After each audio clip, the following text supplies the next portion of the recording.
Oke, halo semuanya. Belakangan ini media sosial kita kan lagi rame banget ya sama satu kontroversi besar seputar beasiswa paling prestisius di Indonesia, LPDP. Nah, sebenarnya apa sih yang bikin heboh? Yuk kita kupas tuntas bareng-barang. Nah, ini dia nih biang keladinya. Semua keributan ini berawal dari satu kalimat pendek yang viral banget. Cukup dirinya saja yang WNI. Wow, ini adalah komentar dari seorang penerima beasiswa LPDP. Dan komentar inilah yang langsung memicu kemarahan dan perdebatan sengit di seluruh penjuru negeri. Jadi, dari mana sih komentar ini muncul? Jadi ceritanya ada seorang ibu, dia penerima beasiswa LPDP di Belanda, yang dalam sebuah video bilang kalau dia menyarankan anak-anaknya nanti punya paspor negara asing aja. Publik yang nonton, ya jelas, langsung bereaksi keras. Oke, sebelum kita makin jauh, biar kita semua satu frekuensi, kita perlu paham dulu apa sih LPDP itu? Soalnya, ini bukan sekedar beasiswa biasa loh. LPDP itu adalah program investasi super strategis dari pemerintah. Tujuannya apa? Untuk mencetak SDM unggul untuk masa depan Indonesia, untuk mewujudkan visi Indonesia Emas 2045. Nah, ini bagian yang paling bikin panas. Kita ngomongin soal duit. Angka-angka di balik beasiswa ini nunjukin kenapa publik merasa ikut memiliki program ini. Kenapa mereka merasa berhak menuntut dari setiap penerima beasiswanya.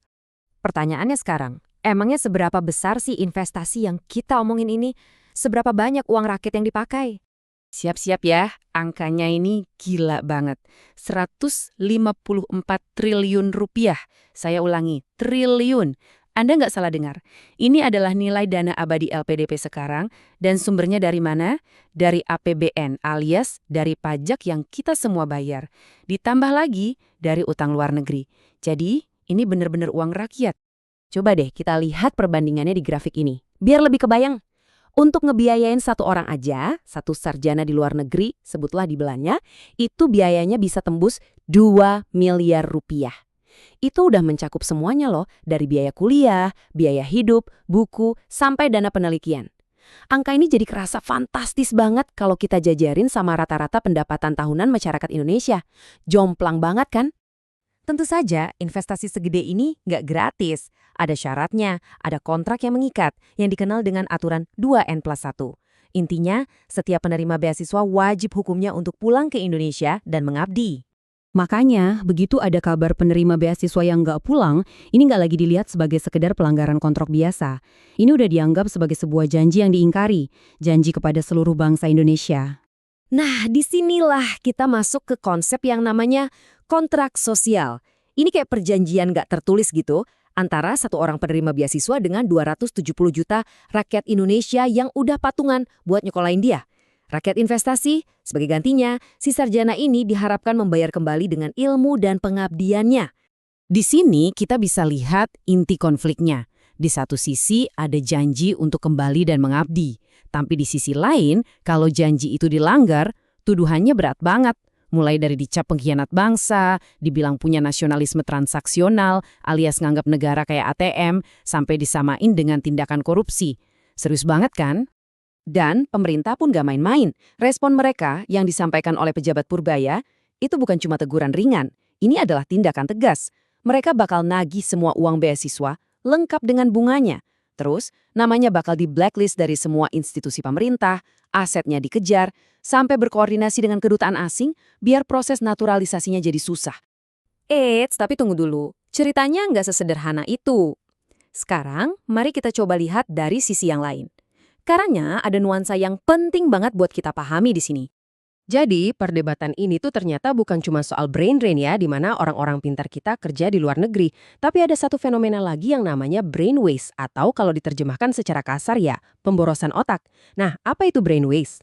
Ini dia dilema utamanya. Gimana kalau para sarjana ini punya ilmu yang super spesifik, yang teknologinya canggih banget, tapi industrinya di Indonesia belum siap?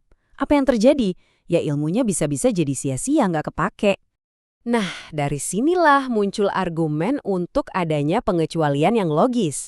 Dalam beberapa kasus, ada yang berpendapat kalau keahlian seorang sarjana itu justru bisa terbuang kalau mereka dipaksa langsung pulang. Apalagi untuk bidang-bidang kayak, sebutlah, teknologi nuklir canggih, rekayasa antariksa, atau riset biomolekuler yang ekosistemnya di sini emang belum ada. Jadi, Poin krusialnya bukan menghapus program yang sangat penting ini, tapi mereformasinya. Gimana caranya kita bisa bikin program ini jadi lebih cerdas, lebih efektif, dan lebih strategis. Banyak ahli berpendapat kalau LPDP ini perlu berevolusi. Dari yang tadinya cuma sekedar lembaga bagi-bagi duit beasiswa, harus berubah menjadi sebuah sistem manajemen talenta nasional yang canggih dan terintegrasi. Jadi, nggak cuma ngirim orang, tapi juga mikirin gimana cara panen hasilnya.